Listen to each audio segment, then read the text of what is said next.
So I have a question for you. Is playing music hard? Certainly that's the prevailing view, right? But consider this. When an expert musician is playing a song, they're exerting less effort than a beginning player who's learning their first chord. So the expert is doing something insanely more complicated than what the beginner is doing, yet the insanely complicated thing feels relatively easy, while the simple thing feels really hard. What are we to make of that? So the science fiction writer Arthur C. Clarke once said, "Any sufficiently advanced technology is indistinguishable from magic." And I think the same could be said for any complex skill, right? I think you could say that any sufficiently advanced skill is indistinguishable from magic. Whether it's a skilled musician or athlete or gymnast or comedian or craftsman or writer and so on. One of the reasons we find witnessing these things so compelling is that we can't grasp how they're even possible. We can't imagine ourselves being able to do such things. It seems impossible, or in the words of Arthur C. Clarke, it seems like magic.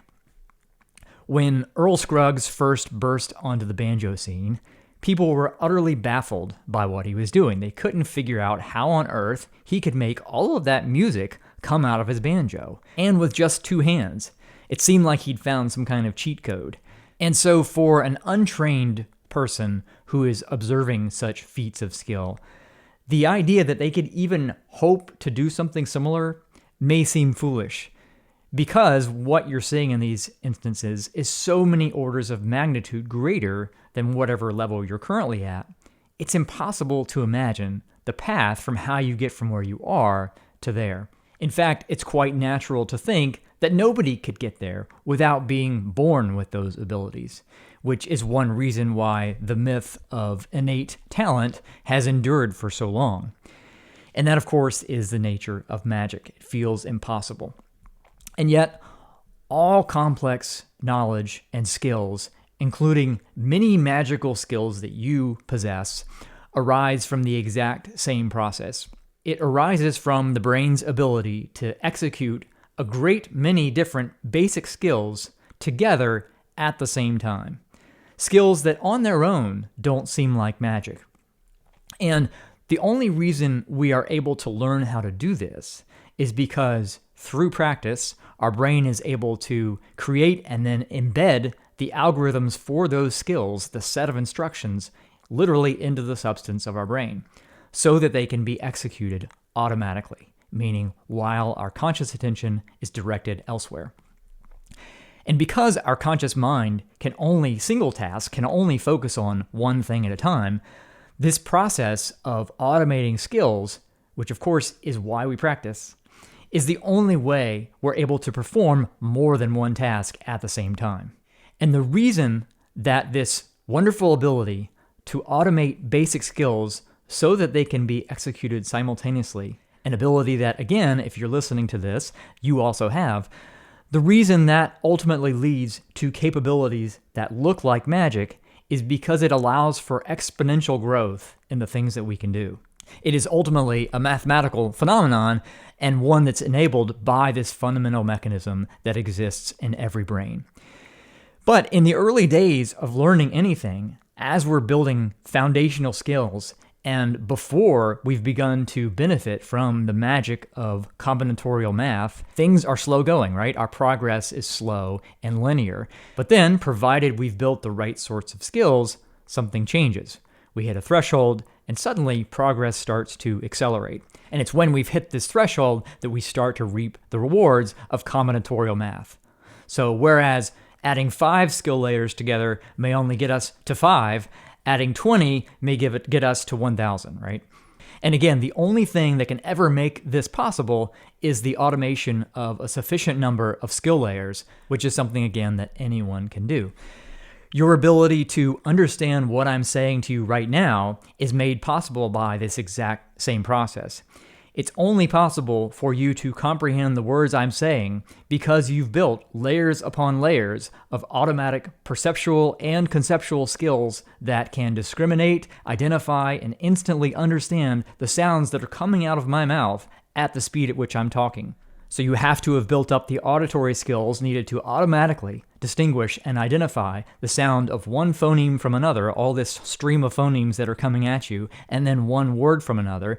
And then you also have to have built up the conceptual skills required to automatically comprehend the meaning of each word and automatically apply the rules of grammar and syntax so that you can understand the entire sentences that I'm speaking. It's a process that relies on layering thousands upon thousands of sub-skills that you've automated, which is exactly why you can now do it without any conscious effort. So if you're a native English speaker and you're listening to me, you can't help but automatically understand the words I'm saying to you.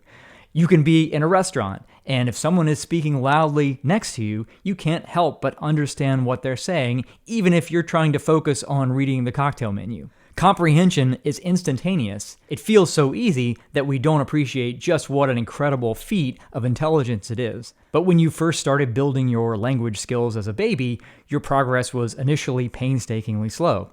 So for a while, you couldn't understand full sentences at all, just a few words, and then maybe a few words strung together. Yet now, as you're listening to this video, there are more possible sentences that you can understand effortlessly than there are grains of sand on the entire earth. Way, way, way more, in fact.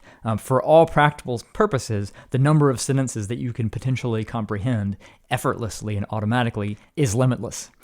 And that magical combinatorial explosion happened through the relatively ordinary and mundane process of learning one relatively simple skill after another and then layering them on top of each other.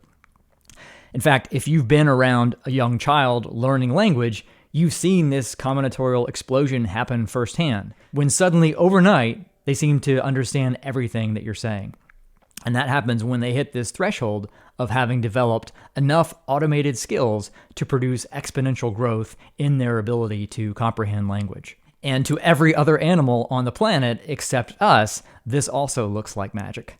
If you'd have shown me a Banjo tab 20 years ago, it would have looked like an indecipherable mess. And now when I see it, I see layers. I see picking patterns, melodic patterns, harmonic patterns stacked on top of each other, each themselves composed of sublayers. Incidentally, this is a big reason why tab gives the illusion of a shortcut, right? There's the whole tune. What more could you want, right? Except that if I'm looking at a tab for how Earl Scruggs played Foggy Mountain Breakdown, for example, his ability to play that and what I'm seeing on the page emerged from layering all of those automated skills that he'd built up to that point. And this gets back to the first law of Brainjo, which is to learn to play like the masters, learn to play like the masters, right? You don't learn to play like Earl Scruggs or any other expert in any domain by copying what they do. Rather, you develop similar abilities by copying how they learn. Because it's how they learn that builds the networks that enables whatever skills they have. Just like if you want to learn to speak French, you don't memorize speeches in French, rather you follow the path that millions of children have followed to also become expert French speakers. Train two brains the same way, and you'll end up with the same skills. So the challenge then about learning music is not actually the things that we have to learn.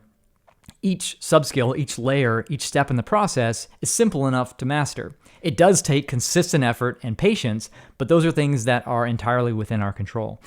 The challenge is in knowing what the subskills are and how to go about learning them. It's figuring out what the next bit should be and the best way to learn it, which of course, as many of you know, is the whole objective of Brainjo and the Brainjo method. So back to our original question, is playing music hard? Well, I think Thomas Fuller, back in the 17th century, said it best, which is, all things are difficult until they are easy. And that certainly applies here. Remember that effortless execution that you see of any expert that seems so incomprehensibly complex that it's indistinguishable from magic is not the result of any innate ability. That's not how brains work. Rather, it's the result of effective practice that led to the automation of a great many basic skills so that they can be executed simultaneously and allow for exponential growth. All right, that's all for this Brainjo Bite. By the way, if you like to listen to podcasts, there is now a dedicated podcast feed just for these Brainjo Bites. And you can find that by going to your favorite podcast player and just searching Brainjo Bites or just Brainjo, and it'll pull it up. All right, thanks so much for listening, and I'll see you in the next Brainjo Bite. Thank you for watching this Brainjo Bite.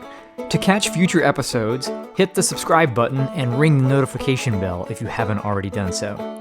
You can also hear these episodes on the Brainjo Jam podcast, and you'll find a link to that in the video description. Also, if you'd like to boost your brain health and function with neuroscience-based musical instruction for banjo, ukulele, fiddle, and piano, head over to brainjo.academy.